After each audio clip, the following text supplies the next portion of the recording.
नमस्कार शेतकरी बांधव, कांदा उत्पादक शेतकरी बांधवांसाठी अत्यंत महत्त्वाची आणि मोठी बातमी. कांदा भावासंदर्भातील कांदा दरवाढीसाठी खासदार सुप्रिया सुळे आक्रमक, सरकारला दिला इशारा. काय त्या संदर्भातील महत्त्वाची अपडेट बातमी संपूर्णपणे आपण एवढीच्या माध्यमातून जाणून घेण्याचा प्रयत्न करणार आहोत. तरी महाराष्ट्रातील तमाम कांदा उत्पादक शेतकरी बांधवांना एकच विनंती, व्हिडिओ शेवटपर्यंत बघा. अतिशय महत्त्वाचा व्हिडिओ आवडला तर नक्कीच लाईक करा. सांगा चॅनलवरती नवीन असाल तर माझ्या शेतकरी युट्यूब चॅनलला सबस्क्राईब करायला विसरू नका. चला तर मित्रांनो, व्हिडिओला सुरुवात करूया. स्क्रीनवर तुम्ही जसं की बघतच आहात, दूध आणि कांदा दरवाढीसाठी सुप्रिया सुळे आक्रमक, सरकारला दिला इशारा.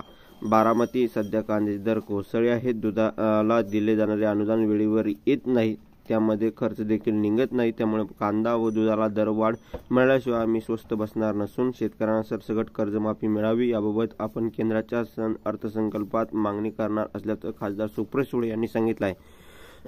बारामती शहरातील 3 हत्ती चौक या ठिकाणी कांदा व दुधाला दरवाढ मिळण्याच्या मागणीसाठी खासदार सुप्रिया सुळे यांच्या नेतृत्वाखाली आंदोलन सुरू करण्यात आले आहे. यावेळी दुधाचे पाऊच व कांदे नागरिकांना वाटून अनोखे आंदोलन करण्यात आले आहे. या आंदोलनात खासदार सुळे बोलत होत्या. त्यावेळी युवा नेते योगेंद्र पवार आदी पदाधिकारी उपस्थित होते. सुळे म्हणाले की विधानसभा निवडणूक संपल्यानंतर सरकार स्थापन होऊन मंत्रिमंडळ बनण्यासाठी 1 महिना निघून गेला, मात्र मायबाप जनतेकडे बघण्यास या सरकारला वेळ नव्हता.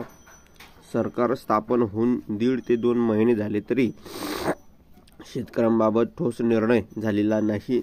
आम्हाला फक्त विरोध करायचा नाही. राज्यात प्रचंड महागाई वाढली आहे. शेतकऱ्यांमध्ये प्रचंड नाराजी आहे. सरकारने शेतकऱ्यांना दुधासाठी जे अनुदान दिले होते ते वेळेवर येत नाही. त्या अनुदानामध्ये खर्च निघत नाही.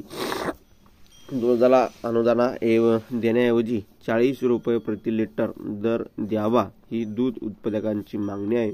याबाबत आम्ही सरकार बरोबर कधीही चर्चा करण्यासाठी तयार आहोत. शेतकऱ्यांच्या प्रश्नासाठी आमची सहकार्याची भावना आहे. शेतकऱ्याकडून माहिती घेऊन सरकारबाबत याबाबत निर्णय घ्यावा हीच आमची अपेक्षा आहे. मात्र सरकार दरबारी गेल्यानंतर आम्हाला कोणताही न्याय मिळाला नाही. त्यामुळे रस्त्यावर उतरण्याची वेळ आमच्यावर आली आहे. कृषी मंत्री दादा भुसे यांनी मुंबईमध्ये थेट भेट झाल्यानंतर मी कांद्यावरील निर्यात शुल्क 20% वरून 0% करावा, शेतकऱ्यांना हमी द्यावा अशी आग्रही मागणी आपण त्यांना केली आहे. धन्यवाद. लाईक, शेअर, सबस्क्राईब करा.